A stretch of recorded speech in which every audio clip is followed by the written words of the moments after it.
Punto de Quiebre, donde las ideas se convierten en acción. Episodio 2. Agilidad empresarial. Hola a todos y a todas. Muchas gracias por acompañarnos acá en nuestro segundo episodio del podcast Punto de Quiebre, en donde las ideas se convierten en acción. El día de hoy estamos muy contentos de contar con la compañía de Diego Ulate, quien ya nos va a compartir acerca de su experiencia en un tema que se vuelve súper relevante en nuestro día a día actual, que tiene que ver con la agilidad empresarial. Se habla mucho de la agilidad, se habla mucho de que hay dinamismo, de que hay cambios, de que hay un montón de retos desde el liderazgo, pero también en el trabajo en equipo, cómo lograr los resultados, qué hacer para poder cada vez ser más eficientes. Entonces, entendiendo este dinamismo, entendiendo los retos que el día a día nos trae en nuestra realidad, el día de hoy le damos la bienvenida entonces a Diego. Diego, gracias por estar acá. Bienvenido. Bueno, muy buenos días. Muchísimas gracias por la invitación en este tema que me apasiona definitivamente, ¿verdad? Entonces, aquí estamos para aportar. Gracias. Diego es un experto que constantemente se la pasa conversando, aplicando y ayudándole a otra gente a tratar de aplicar este concepto. Entonces, aprovechando que lo tenemos por acá y tal vez como para ir empezando en la conversación y que nos puedas compartir un poco de tu experiencia, Diego, si hay una persona que nos está escuchando y nos está mirando, no sabe, nunca ha escuchado acerca de qué será este asunto de agilidad empresarial, ¿cómo lo definirías para que esa persona lo pudiera entender? Excelente pregunta y prácticamente la charla es así como se empieza, ¿verdad? Definitivamente. Yo defino siempre la agilidad empresarial como la capacidad que tiene una organización, un equipo, un líder o una persona a adaptarse al cambio, ¿verdad? Lo único constante en nuestras organizaciones son los cambios, ¿verdad? Entonces, ¿por qué nos cuesta tanto muchas veces esa gestión de cambio? Bueno, la agilidad empresarial viene a dar esa transformación, esa evolución. No me gusta tanto el tema de cambio, sino la evolución, porque cuando hablamos de cambio, pensamos que hemos venido haciendo las cosas mal, pero cuando hablamos de evolución, venimos haciendo las cosas bien, pero podemos hacerlas mejor, ¿verdad? Y la agilidad empresarial viene a aportar para que las empresas sean más competitivas, para que estén más orientadas a proponer y a brindar valor a la organización, por supuesto. Me encanta este concepto de no necesariamente es cambio, es que venimos haciendo algo, pero puede ser mejor. Y en el momento que entendemos que la mejora continua está no solo en los procesos, sino en cómo trabajamos desde lo individual, pues entendería entonces que tenemos esa oportunidad de evolucionar. Me quedo con esa palabra, evolución. Ahora, cuando yo pienso en las organizaciones actuales, hay mucho énfasis, hay una presión importante muchas veces hacia el liderazgo. Cuando hablamos de los líderes y tratamos de poner en la mesa, de incluir este tema de agilidad, ¿qué rol cumple un líder dentro de estas iniciativas? Vieras que es un tema interesante porque en la agilidad, la parte medular de la agilidad es por parte del liderazgo, ¿verdad? La agilidad empresarial viene a eliminar dos conceptos importantes, lo que es el trabajo de silos, lo que llamamos el tema de la burocracia. Lamentablemente hoy tenemos organizaciones que dicen que para qué hacerlo sencillo si lo puedo complicar, ¿verdad? Y la evolución ha venido a que cambiemos ese paradigma. Y en el tema del liderazgo es un elemento importante porque cambiamos el tema del micromanagement. El control y la agilidad no se llevan. Entonces el liderazgo transformacional, que es el que nosotros estamos evolucionando actualmente, está enfocado en ser ese liderazgo servicial, ese liderazgo de apoyo, ese coach, ¿verdad? Que busca que los equipos sean autogestionados, que sean empoderados, que permitan definitivamente que los equipos, que son donde está la expertise, pues ahí donde se desarrolle y se agrega valor definitivamente. Claro. Y es que ahora construyendo sobre esto que nos compartes, recuerdo algún concepto que nos hablaba de que un equipo autogestionado, una de las características que tiene es que su líder, más allá de un líder, es un facilitador, que nos ayuda, que nos lleva, que nos guía, pero sin la necesidad de control y todos estos temas burocráticos que nos comentabas. Ahora, hablando de esos paradigmas que por ahí nos comentaste, en tu experiencia, cuando has estado en consultorías, cuando has estado trabajando con diferentes organizaciones, tanto en lo público como en lo privado, que me imagino que son retos diferentes, ¿cuáles serían los principales retos, los principales paradigmas que están tan establecidos en las creencias de las organizaciones, que son los que hay que luchar y tratar de ver cómo vamos desarrollando y trabajando? Creo que el principal desafío que se tiene es confiar en las personas, ¿verdad? Creo que ese es el principal desafío e inclusive con el tema de la pandemia debemos de aprender algo, ¿verdad? O sea, en aquel entonces decíamos, bueno, el trabajo híbrido, el trabajo de teletrabajo no es factible. Vino la pandemia y todos tuvimos que adaptarnos, ¿verdad? Definitivamente. Entonces, ¿qué es lo que pasó? Bueno, todavía hoy seguimos aprendiendo y los líderes tienen que entender de que a los equipos hay que llevarlos a los resultados y que ellos sean esos facilitadores que vos comentabas para eliminar los impedimentos. Entonces, todavía hay líderes, nos encontramos en las organizaciones que si no tienen a los colaboradores ahí en las oficinas, significa que no creen que están trabajando, ¿verdad? Pero entonces, ¿será que estamos fallando desde la perspectiva en que estamos midiendo un horario o estamos midiendo resultados? ¿Verdad? Definitivamente, entonces es ahí el principal desafío, inclusive para los gestores de talento humano, que son los que tienen que tener esa bandera, el cambiar el mindset, ¿verdad? El tema del pensamiento, porque esto no lo logramos con que, digamos, vamos a certificar en Kanban, vamos a certificar en Scrum, vamos a certificar en Lean, ¿verdad? Eso es ser, ¿verdad? Perdón, eso es más bien hacer, ¿verdad? Donde más bien debemos de trabajar es en el tema cultural, en el ser, ¿verdad? Propiamente. Entonces, primero, afectamos cultura para ya después dotar de las herramientas que se necesiten para poder desarrollar la agilidad. Buenísimo. Y me encanta porque también me apasiona el tema de la confianza en los equipos. Yo recuerdo en mis inicios profesionales cuando se premiaba a la persona que se quedaba hasta la medianoche con reconocimientos, con oportunidades, porque se veía, wow, trabaja mucho, pero no es trabajar mucho en cantidad, sino es qué estás haciendo con el tiempo. Y cuando mencionaba la confianza, Diego, se me vino a la mente Stephen Covey. Stephen Covey, en su libro que se llama Speed of Trust, la velocidad de la confianza, nos habla de que la confianza la ganamos de dos maneras. Y la ganamos desde el ser y desde el hacer, como bien decías. Y entonces cuando uno ve eso, a mí me encanta entender que la confianza es como una plantita. Es como una plantita que usted ve, hay algo que está muy tangible, muy visible, que son las, ¿verdad? El tallo, las hojas, las flores. Pero hay una parte que no se ve tan fácil, que son las raíces que está sosteniendo esa plantita. Y entonces en esa interacción, en esa relación con la gente con la que uno trabaja, qué importante el poder dar ese doble clic para conocer a la persona, más allá del rol que está desempeñando. Porque entonces ya logramos ver un poco de esas raíces y no quedarnos solo con ese resultado inicial que está tan visible. Cuando has llegado a implementar estas iniciativas, o ya no son iniciativas, voy a cambiar la palabra, esta cultura de agilidad empresarial, y al encontrar que hay que trabajar en la confianza, ¿cuáles serían consejos que vos le darías a líderes para fomentar esa confianza si tal vez cuando llegas no está tan presente? Es un tema importante porque aquí hay que considerar también de que hoy tenemos cambios generacionales en las organizaciones, ¿verdad? Entonces nos encontramos con personas que tienen 20, 25 años que están acostumbrados a que el líder posiblemente siempre les diga lo que tiene que hacer, ¿verdad? Y tenemos las nuevas generaciones que más bien buscan, dígame cuál es el resultado y yo me enfoco en darle ese resultado, pero no me controle, ¿verdad? O sea, deme retos, deme desafíos, eso me gusta, trabajar en proyectos, déjeme trabajar desde la casa, ¿verdad? En esa condición. Y lo primero que debe hacer el líder es implementar lo que llamamos el trabajo troceado en Sprint, ¿verdad? Yo todavía no consigo cómo hay organizaciones que tienen evaluaciones del desempeño anuales, ¿verdad? Yo digo, eso son autopsias, ¿verdad? Definitivamente.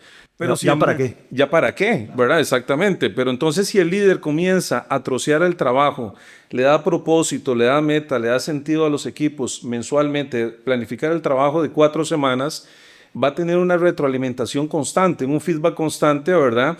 Y puede hacer ajustes de manera oportuna, ¿verdad? Y entonces las metas van a ser, esas pequeñas victorias van a ser más cercanas, ¿verdad? Entonces, pero ya después de un año, ¿qué vamos a recordar, ¿verdad? Y las condiciones son más objetivas. Entonces, lo principal es que el líder crea en que sí es posible confiar en las personas, sí es posible trocear el trabajo en periodos de 4 semanas, porque Franklin Covey lo decía, ¿verdad? Digamos, decía, podemos hacer todo, pero no todo a la vez. Y siempre vamos a tener un torbellino de cosas urgentes y cosas importantes, pero no podemos terminar una semana con muchas tareas y no pensar de que, en qué aporté, ¿verdad? ¿Cuál fue la estrategia, cuál fue la tarea que aporté a esa meta o a ese propósito? Entonces, el líder debiera de estar planificando con su equipo, ¿verdad? El qué más el equipo, el cómo, ¿verdad? Entonces es ahí donde comenzamos a trabajar en lo que se llama la co-creación, ¿verdad? Entonces vamos a trabajar de manera conjunta, ¿verdad? No necesitamos una estructura jerárquica para poder determinar que el equipo haga las cosas porque cada uno sabe cuál es su rol. Y esto que mencionas, Diego, es un elemento vital a la hora de hablar de la motivación de los equipos. Porque a veces la gente habla, sí, es que los beneficios y que el salario, ¿verdad? Por supuesto, son elementos que están por ahí, pero hay algo que es sumamente crítico que tiene que ver con el involucramiento. ¿Verdad? Cuando yo me siento parte de, voy con más ganas, me tomaron mi parecer, mi opinión contó. Entonces, creo que aquí para quienes nos oyen y nos ven, qué importante el entendimiento de que cuando somos parte o cuando podemos incluir a alguien más, estamos generando motivación y estamos fomentando también de alguna manera la Y actividad. compromiso, ¿verdad? Un equipo comprometido, mire, puede hacer cosas extraordinarias. Inclusive una persona apasionada con un sentido de participación es una persona que va a ir siempre más allá, ¿verdad? Entonces, cuando perdemos eso, ¿verdad? Entonces el equipo simplemente vamos a tener un equipo cooperativo, que es la diferencia que buscamos de un equipo colaborativo, ¿verdad? Porque el equipo cooperativo, bueno, sí, tenemos una meta, yo tengo mi tarea, te la paso a vos, pero yo ya terminé de hacer mi trabajo, ahora le toca a usted, si se atrasa es problema suyo. Pero la agilidad lo que busca es que ahora los equipos sean colaborativos. Yo termino mi tarea en calidad y en tiempo, te la paso, inmediatamente digo quién necesita ayuda, ¿verdad? Entonces buscamos, porque la unión del equipo es el resultado de lo que andamos buscando, ¿verdad? En una condición. Súper, me encanta. Y es que hay otra palabra que usaste hace un ratito que me quedó ahí resonando, que es la de trocear. ¿Verdad? Entonces, trocear para no esperarnos al final. ¿Cuántas veces uno ha aprendido, tal vez no necesariamente de manera ágil, pero aprendió por las malas cuando, uy, sorpresa? Y sorpresa al final cuando ya es muy tarde. Y entonces recuerdo una organización o varias organizaciones que he visto donde tal vez hacen su planeación estratégica y se ven en diciembre, todos contentos, fotos, abrazos, la pasaron bien. Y de un pronto a otro se vuelven a ver el siguiente diciembre. Y cuando ven el resultado de la estrategia, ay, ¿qué pasó? Claro, es que no hubo ningún tipo de trocear lo que sucedía para asegurarnos de que si hay algo que ajustar, lo ajustemos en el momento, claro, cuando no sea muy tarde. Sí, definitivamente. Por ejemplo, ahí tenemos algunas herramientas de agilidad como los OKR, los objetivos y resultados claves, ¿verdad? Lo que nos dice es que esto me va a permitir tener un alineamiento desde la estrategia, este plan estratégico que me va a dar una junta directiva, un CEO, un director ejecutivo, ¿verdad? Pasamos posteriormente a una parte táctica donde están los gerentes cuando comienzan a construir sus objetivos que llegan a aportar a ese objetivo estratégico, y después tenemos los objetivos operacionales, ¿verdad? Que ya ahí a este nivel comenzamos a validarlos con el táctico. Entonces, primeramente, esta herramienta me permite tener un alineamiento.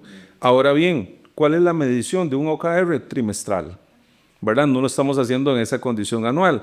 Pero si aplicamos otra herramienta como Scrum, ¿verdad? Que me permite llevarlo por sprint de 4 semanas, entonces la suma de 3 sprints me va a dar un OKR. La suma de los 4 OKR me da un objetivo estratégico. Entonces, yo desde la parte más operacional ya siento que estoy aportando en mi puesto de trabajo. Claro. Por ahí muchas veces me dicen ¿cuáles son los 3 principios de la agilidad? Bueno, personas, procesos y propósito, ¿verdad? Hay que abordar a las personas para que se sientan comprometidas, que tengan esas iniciativas en un ecosistema de seguridad donde ellos pueden experimentar. Pero cuando tenemos liderazgo que más bien ante la falla hay castigo, entonces siempre vamos a tener un equipo callado y solo un líder que dirige, ¿verdad? Entonces, si queremos un proceso de innovación, un pensamiento disruptivo, la única manera en que el equipo pueda aprender es equivocándose. Pero en la agilidad lo que se dice, equivóquese, pero equivóquese rápido para que aprenda y saber que por ahí no es, ¿verdad? Entonces, ese es el principio de la agilidad, ¿verdad? Y después procesos, porque si abordamos bien a las personas, las sensibilizamos, tocamos cultura, los procesos van a ser mejores. ¿Y a quién le damos esos procesos? A nuestros clientes, internos o externos, el propósito, ¿verdad? Entonces, se vuelve fundamental poder integrar herramientas como el Business Model Canvas, la misma condición de Lean para la mejora de procesos. Entonces, a veces me dicen, ¿cuál es la herramienta mejor, verdad, para esta organización? No hay herramienta mejor que otra. Lo que hay son diferentes herramientas de agilidad que de acuerdo al contexto aplico una o la otra o hago una combinación de las mismas, ¿verdad? Entonces, lo importante es que el equipo se sienta con ese sentido de pertenencia, ¿verdad? Que vos mencionabas anteriormente. Bien, bien. Y entendiendo el contexto, al final de cuentas es lo que va a marcar el por dónde vas a decidir. Diego, me gustaría que nos pudieras compartir alguna anécdota, alguna experiencia que hayas tenido, alguna historia en donde llegaste a ver cómo aportar en esa construcción de alguna cultura de agilidad empresarial y cómo salió. Puede ser una historia de éxito o puede ser una historia ahí de mucho aprendizaje, pero la que quieras contarnos. Gracias. Más bien un elemento importante de esto, bueno, toda implementación en una organización tiene retos y tiene desafíos, ¿verdad? Hace unos años yo trabajaba para una empresa aseguradora y bueno, una de las condiciones, a mí me apasiona el tema de la agilidad y lo hablé directamente con el director ejecutivo. Le digo, yo, dame una oportunidad para poder demostrar que en realidad podemos hacer cosas diferentes y obtener resultados diferentes. Entonces, comenzamos a trabajar en un producto, un seguro en específico que hoy se llama Nómadas Digitales Pura Vida, ¿verdad? Generalmente el proceso desde la concepción de un seguro hasta la inscripción en el ente regulador duraba cerca de 6 meses aproximadamente. Bueno, hicimos un piloto, me dieron la oportunidad de aplicar un piloto en uno de los productos como tal y la tónica era siempre, mire, se lo mando a legal para que legal haga sus observaciones, por allá se lo mandamos a TI para que haga sus observaciones, por aquí desarrollo de productos. Bueno, entonces vamos a trabajar bajo los principios, vamos a trocear el trabajo y vamos a sentarnos todos en la misma mesa, a construir lo que yo les llamo la célula ágil, ¿verdad? Entonces todos en algún momento pues dicen, ¿y qué estamos haciendo aquí? Bueno, la reunión tiene 15 minutos nada más y vamos a hacer esta reunión de 15 minutos de monitoreo para que desde el primer día todos se sientan parte del producto que tenemos que sacar y no que simplemente hagamos, como siempre se ha hecho así, ¿verdad? Tareas burocráticas y demás. Al principio fue difícil, ¿verdad? Porque decía el abogado, me dice, esto no me gusta, ¿verdad? Porque yo duraba 2 semanas, bueno, ahora no tenés 2 semanas, tenés 2 días para hacerlo. Pero le digo, es que esto es agilidad, esto es enfoque, esto es estrategia. Bueno, al principio comenzamos con este tipo de resistencia, comenzamos a evolucionar hasta el punto de que inclusive incorporamos nuevos miembros a la célula ágil y el mismo equipo le decía, recuerde que tiene que durar 15 minutos. Entonces ahí vemos cómo ya las cosas iban cambiando.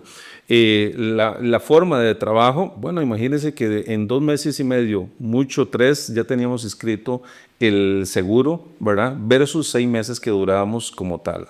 Entonces, ¿cuál era el tema? La comunicación cara a cara, ¿verdad? La tecnología se ha vuelto un facilitador, estamos claros, pero todavía yo no concibo de que, por ejemplo, hoy yo estoy aquí con mi computadora, vos estás a la par y estamos chateando por el Teams o por el Zoom, ¿verdad?